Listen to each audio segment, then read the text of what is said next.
Oh, yes. Upheavals.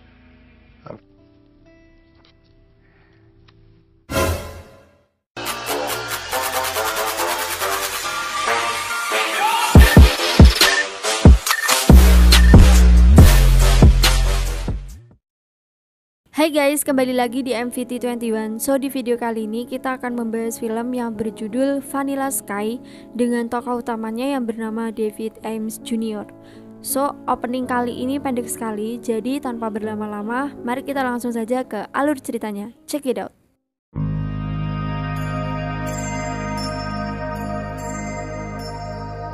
David adalah seorang CEO muda perusahaan percetakan majalah besar hasil warisan dari ayahnya, tapi David memilih untuk melepas tanggung jawabnya dalam mengelola perusahaannya itu dan memilih untuk hidup lebih bebas. Di awal film terlihat David yang terbangun dari tidurnya dengan bisikan, Open your eyes.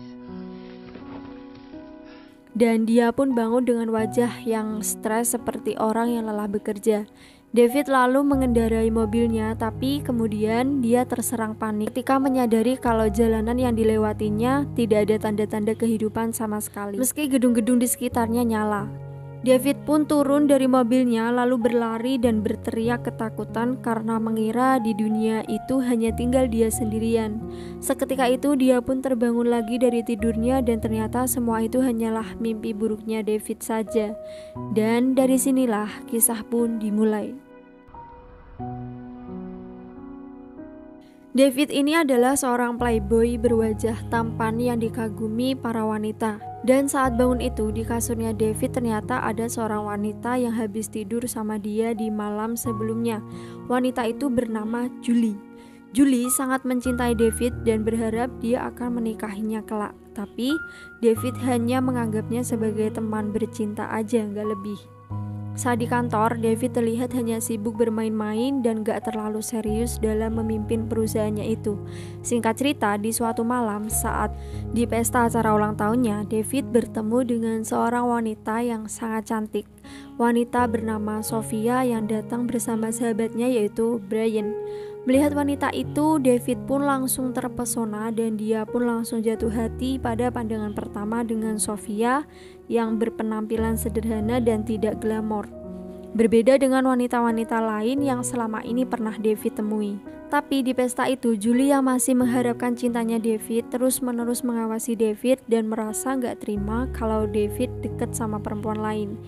David merasa Julie itu sudah berlebihan dan menganggapnya sebagai stalker, dan karena situasi itu David pun mengajak Sofia untuk pergi ke tempat lain untuk menghindari dari Julie.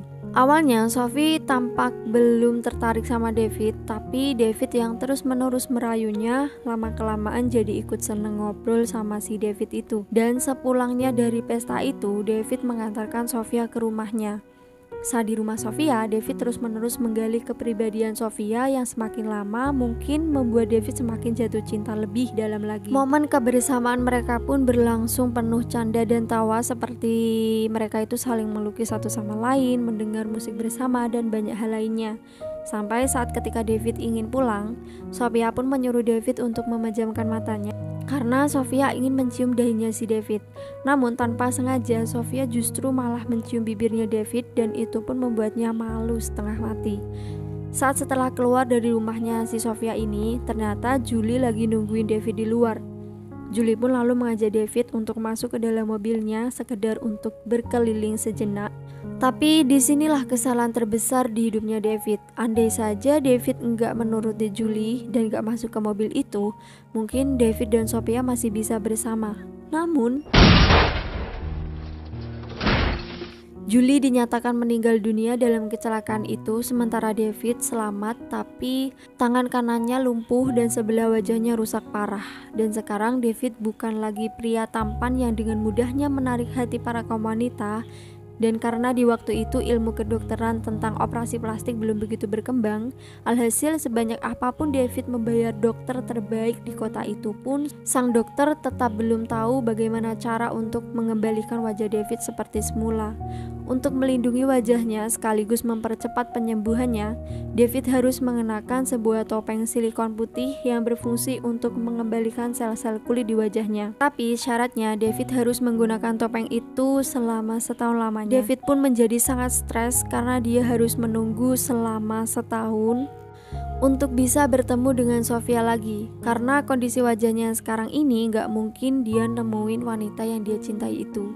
Sifatnya David yang sangat easy going pun kini berubah 180 derajat, dan suatu ketika David yang merasa tak tahan karena sangat kangen sama si Sofia itu akhirnya memberanikan diri untuk menemui Sofia. Dan setelah Sofia melihat wajahnya si David untuk pertama kalinya setelah dia menghilang cukup lama, Sofia pun kaget akan penampilan wajah David yang sekarang.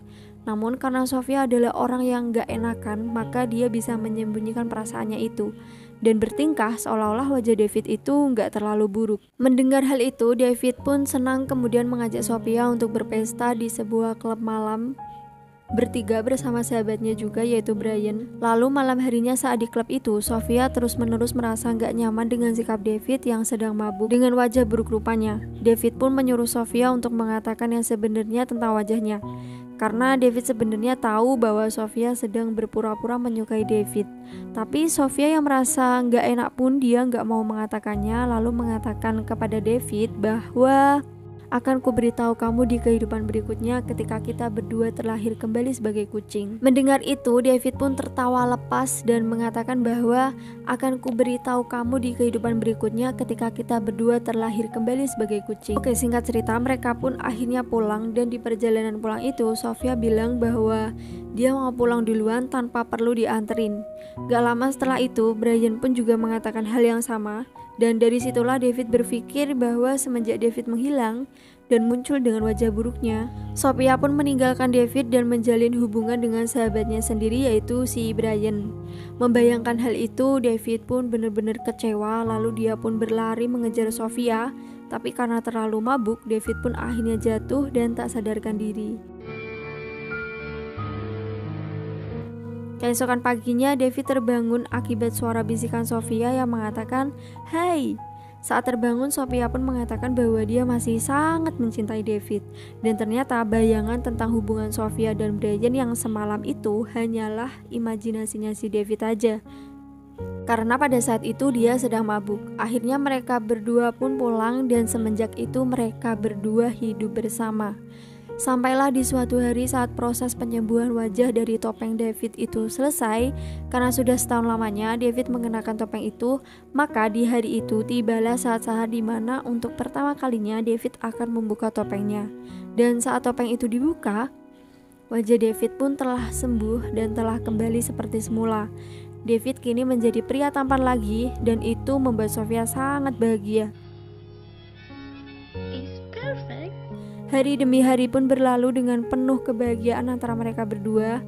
Tapi semenjak itu David jadi sering bermimpi buruk, seperti saat dia bangun dari tidur dan melihat cermin, ternyata wajahnya kembali menjadi buruk rupa lagi. Dan mimpi-mimpi buruk lainnya juga. David kini memang merasa bahagia, tapi dia juga merasa bahwa semua kebahagiaannya saat ini itu hanyalah sebuah mimpi aja. Lalu sampailah di suatu pagi saat David bangun tidur, ternyata wanita yang tidur di sampingnya itu yang seharusnya adalah Sofia, tapi justru berubah wajah menjadi Julie. Seperti yang sudah kita ketahui bahwa Julie sebenarnya kan sudah meninggal dunia karena kecelakaan. David pun langsung mendadak panik. Lalu saat David memeriksa semua foto-foto dan barang-barangnya Sofia di rumahnya, ternyata semua foto itu sudah berganti wajah jadi Julie. Lalu karena saat panik dan gak percaya karena selama ini ternyata Sofia itu Julie dan Julie itu Sofia, David pun lalu mengambil bantal dan menyekap Sofia sampai dia itu gak bisa bernafas dan akhirnya meninggal dunia. David akhirnya dipenjara karena tuduhan pembunuhan itu. Di sana dia bertemu dengan seorang psikolog yang terus menemaninya dan mendengarkan cerita demi ceritanya si David. Psikolog itu sebenarnya tujuannya ingin menggali motif pembunuhannya si David karena David saat ini dianggap gila oleh pihak kepolisian because dia merasa tak membunuh Sofia melainkan Julie. Tapi psikolog itu justru malah menjadi sangat dekat dan peduli dengan David, dan saking dekatnya mereka berdua, David pun sudah menganggapnya seperti ayahnya sendiri, yang mana orang tua David dari kecil sudah meninggal. dan hanya mewariskan perusahaannya saja. David pun bercerita bahwa semua yang dialaminya selama ini sampai di saat pembunuhan itu pun dirasanya hanya seperti sebuah mimpi.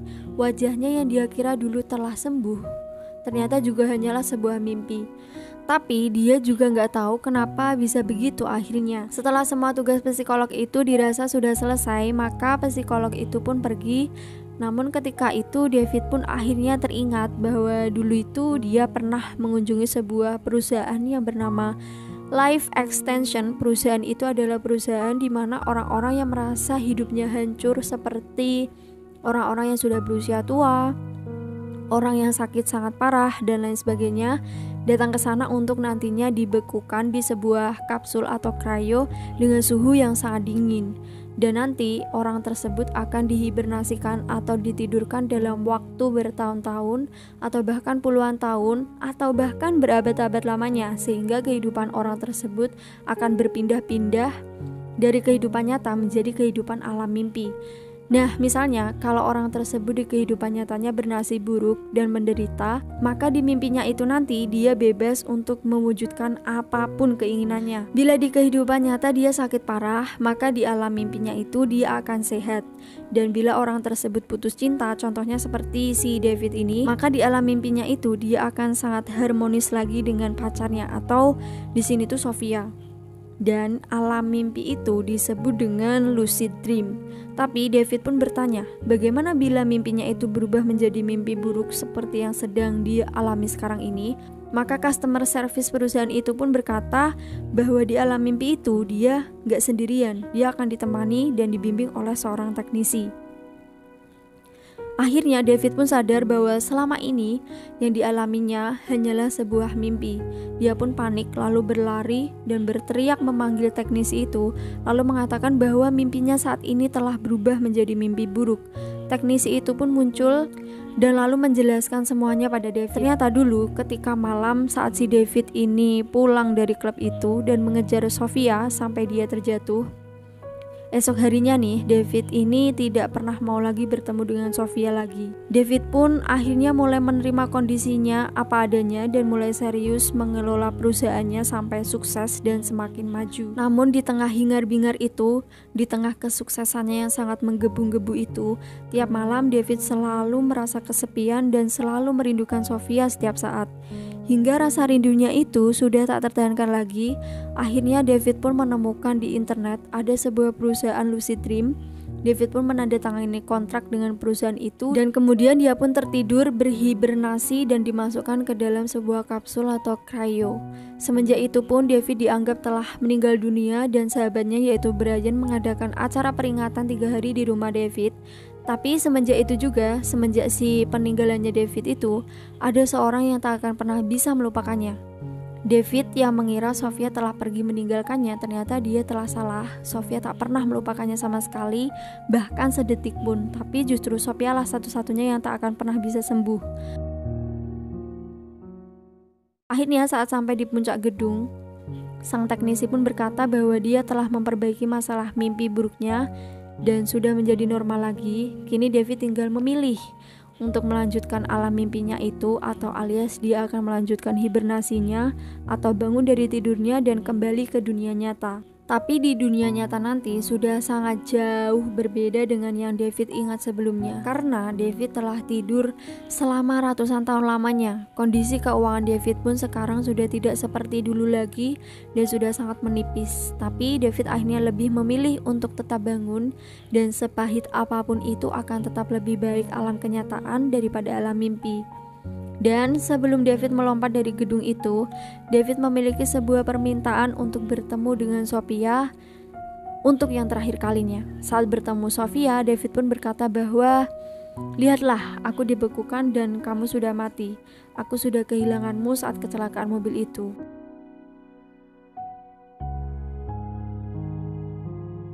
Lalu David pun melompat dari gedung itu dan akhirnya dia pun terbangun dari tidurnya. Anyway, film pun tamat.